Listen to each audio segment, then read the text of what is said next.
இந்திய அணிக்கு எதிரான இரண்டாவது டெஸ்ட் போட்டியின் முதல் இன்னிங்ஸில் மிச்சல் ஸ்டார்க் 6 விக்கெட்டுகளை தவிடுபொடியாக்கி அவரது சிறந்த டெஸ்ட் பந்துவீச்சை பதிவு செய்துள்ளார். இந்த போட்டியில் மிச்சல் ஸ்டார்க் மேலும் சில உலக சாதனைகளையும் செய்து அசத்திருக்கிறார். இந்த போட்டியில் இந்திய அணி டாஸ் வென்று பேட்டிங் தேர்வு செய்த நிலையில் ஆஸ்திரேலிய அணி முதலில் போலிங் செய்தது. அந்த அணியின் முதல் ஓவரை மிச்சல் ஸ்டார்க் வீசினார். அவர் வீசிய முதல் ஓவரின் முதல் பந்திலேயே இந்திய அணியின் இளம் துவக்க வீரர் யசஸ்வி ஜெய்ஸ்வால் LBW முறையில் ஆட்டமிழந்தார்.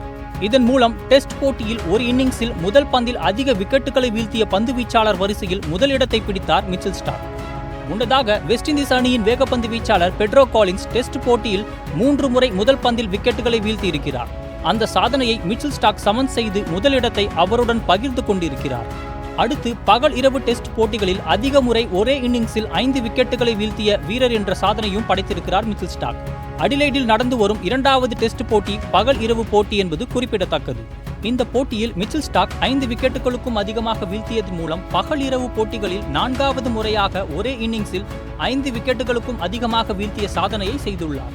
வேறு எந்த பவுலரும் பகல் இரவு டெஸ்ட் போட்டிகளில் 2 முறைக்கும் அதிகமாக ஒரே இன்னிங்ஸில் 5 அல்லது அதற்கும் விக்கெட்டுகளை வீழ்த்தியதில்லை. மேலும் அவர் இந்த போட்டியில் 6 விக்கெட்டுகளை துவம்சம் செய்து முதன்முறையாக இந்திய அணிக்கு எதிராக தனது சிறந்த டெஸ்ட் பந்துவீச்சை பதிவு செய்திருக்கிறார். அது மட்டுமல்லாமல் இதுவே மிச்சல் ஸ்டார்க்கின் சிறந்த டெஸ்ட் பந்துவீச்சு என்று சொல்லப்படுகிறது. இது சுமார் 8 ஆண்டுகளுக்கு பின்னர் டெஸ்ட் போட்டிகளில் மிச்சல் ஸ்டார்க்கின் சிறந்த பந்துவீச்சாக உள்ளது. இந்த போட்டியில் இந்திய அணி 44.1 ஓவர்களுக்கு மட்டுமே தாக்குப்பிடித்து 180 ரன்களுக்கு ஆல் அவுட் ஆனது. ஸ்டார்க் 6 விக்கெட்டுகளை வீழ்த்திய நிலையில் பேட் கமின்ஸ் மற்றும் ஸ்காட் போலண்ட் தலா 2 விக்கெட்டுகளை வீழ்த்தியுள்ளனர்.